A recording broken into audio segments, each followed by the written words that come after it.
நம்ம வாழ்ந்துக்கிட்டு இருக்கக்கூடிய இந்த காலகட்டத்தில் இருக்கக்கூடிய இளம் தலைமுறைகளுக்கு இந்த உலகத்தை சுற்றி பார்க்கணும், பல கலாச்சாரங்களை போய் அதில் இருக்கக்கூடிய அனுபவங்களை எடுத்துக்கணும், அனுபவங்களை சேர்க்கறதுக்கு தான் வாழ்க்கையின் லட்சியம் அப்படிங்கிறத எடுத்துக்கொள்ளக்கூடிய பல நண்பர்களை நம்மளால் பார்க்க முடியுது. அது ரொம்ப நல்ல விஷயமா, கெட்ட விஷயங்களை தாண்டி அது தனிப்பட்ட விருப்பம். ஓகேங்களா, ஒவ்வொருத்தரோட தனிப்பட்ட விருப்பம். இன்றைக்கி பிஸ்னஸ் பண்ணணும், அதாவது ஆண்டர்ப்ரனர்ஷிப் பண்ணணும் அப்படிங்கிறது தான் ஒரு நல்ல இலக்காக இருக்குன்னா ஓகே ஃபைன், அது நல்லதாக கேட்டதுங்கிறத தாண்டி அதை பற்றி பேச தாண்டி அது அவங்க இடையே வரவேற்கப்படுகிறது.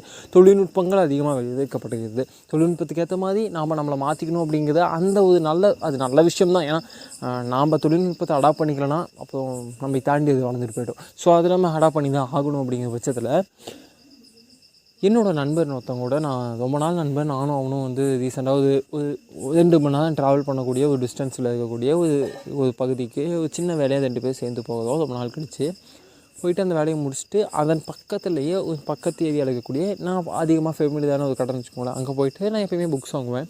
அந்த மாதிரி நான் ரொம்ப அதிகமாக புக்ஸ் படிக்கணும்னு சொல்லிக்க மாட்டேன். ஏன்னா அதிகமாக புக்ஸ் படிக்க மாட்டேன். ஏதாவது புக்ஸ் வாங்குவேன், 4 பக்கம் படிப்பை வச்சுருவேன், அந்த மாதிரி தான். பட் அந்த மாதிரி வாங்கிட்டு திட்டு நாங்கள் பஸ் ஏறி வந்துகிட்டு இருக்கும்போது என் ஃப்ரெண்டு என்கிட்ட எதாச்சியாக கேட்குதான், மச்சான் நம்ம செட்டில் அல்லது நான் என்னோடய ஃப்ரெண்ட்ஸ் லிஸ்ட்லேயே புத்தகம் படிக்கக்கூடிய ஒரே நண்பன் நீ மட்டும் தான்டா. நாங்களாம் பைக்ஸு எக்ஸ்ப்ளோர்னு ஒரு பக்கம் இருக்கோம், அல்லது ஃபோட்டோகிராஃபி இந்த மாதிரி இருக்கும், அல்லது ட்ராவல் பண்ணணும், அதுதான் எல்லாமே. பட் பிஸ்னஸ் பண்ணணும் அப்படிங்கணும், இல்லை கெரியரை ஃபோக்கஸ் பண்ணிட்டு போயிட்டுருக்கணும், இல்லை எஜுகேஷன் ஃபீல்டாக போகணும், இல்லை ஸ்போர்ட்ஸாக போகணும்னு சொல்லிட்டு இந்த மாதிரி வேரியண்ட்டில் இருந்தால் நீ மட்டும் புக்ஸ் அப்படிங்கிறத வச்சு ஃபோக்கஸ் பண்ணுறீங்க ஏன்டா அப்படிங்கும்போது தான் எனக்கு ஒரு விஷயம் புரியவே இல்லை. ஏன்னா புக்ஸ் அப்படிங்கிறதுக்கும் கெரியர் சூஸ் பண்ணுறதுக்கும் ஏதாவது சம்மந்தம். அது இப்போ நான் இன்ஸ்டாகிராமில் ரீல்ஸ் பார்க்கறதுக்கு என்னோடய கெரியருக்கு ஏதாவது சம்மந்தம் போது தானே, மேபி அதை அஃபெக்ட் பண்ணலாம். பட் அது மாதிரி ஒன்றும் இல்லை. புக்ஸுங்கிறது எனக்கு அது என்ன சொல்கிறது, அது நாலேஜ் கெய்னிங் தனியாக ஒரு என்டர்டைன்மெண்ட்டாக கூட இருக்கலாம்ல, அந்த பெர்ஸ்பெக்டிவ் அணுகணும் அப்படின்னு சொன்னேன். அதுக்கப்புறம் அவன் என்கிட்ட கேட்டான், என்ன மச்சான் நீ சொல்கிறதெல்லாம் ரைட்டு தான், பட் அப்படி புக்குன்னு படிக்கல, புக்கில் என்னதாண்டா இருக்குது அப்படின்னு கேட்டான்.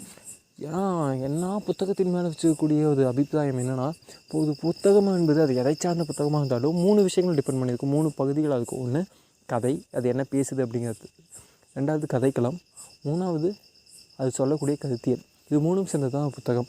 உங்களுக்கு கதைக்களம் பிடிக்காமல் கதை பிடிச்சிருக்கலாம், அல்லது ஐடியாலஜி, அது சொல்லக்கூடிய அந்த ஐடியாலஜி பிடிக்காமல் கருத்தியல் பிடிக்காமல் உங்களுக்கு கதையும் கதைக்களமும் பிடிச்சிருக்கலாம். எனக்கு ஐடியாலஜிக்காக தான் அந்த புக் எடுப்பேன். ஓகேங்களா, ஐடியாலஜின்னு என்னென்னு கேட்டிங்கன்னா, திராவிடம் சொல்கிறது ஒரு ஐடியாலஜி, தமிழன் சொல்கிறது ஒரு ஐடியாலஜி, சோழர்கள்னு சொல்கிறது கூட ஒரு ஐடியாலஜி தான். தமிழ்நாட்டை ஆளணும்னு சொல்கிறது ஐடியாலஜி, திராவிட மாடல்னு சொல்கிறது ஐடியாலஜி, பெண்ணியம்னு சொல்கிறது ஐடியாலஜி, பெரியாரிசம் சொல்கிறது ஐடியாலஜி, எல்லாமே ஐடியாலஜி தான். கம்யூனிசம்ங்கிறது அற்புதமான ஒரு ஐடியாலஜி. ஸோ ஐடியாலஜி பேசக்கூடிய கதைகள் இருக்குது, கதைகளுக்கேற்ற கதைக்களங்கள் இருக்குது. இது 3மே பிடிச்சி தான் ஒரு புத்தகம் நமக்கு பிடிக்கணும்னு அவசியம் இல்லை. இந்த 3ல் இது ஒன்று இருந்தால் கூட அந்த புத்தகம் நமக்கு பிடிச்ச புத்தகமாக இருக்க வாய்ப்பு இருக்குதுன்னு சொல்லும்போது தான் சரி குடும்பத்தை அந்த புக்கை நான் படித்து பார்க்குறேன்னு சொன்னால், ஒருவேளை நம்ம யங் ஜென்ரேஷனில் புத்தகம் படிக்கக்கூடிய நண்பர்கள் கூட இல்லையோ, அதனால தான் புத்தகம் கை தழுவி போய்கிட்டு இருக்கோம். ஏன்னா நான் புத்தகம்னு பேப்பரில் தான் படிக்கணும்னு அவசியம் இல்லை, புக்காக கூட படிக்கலாம்.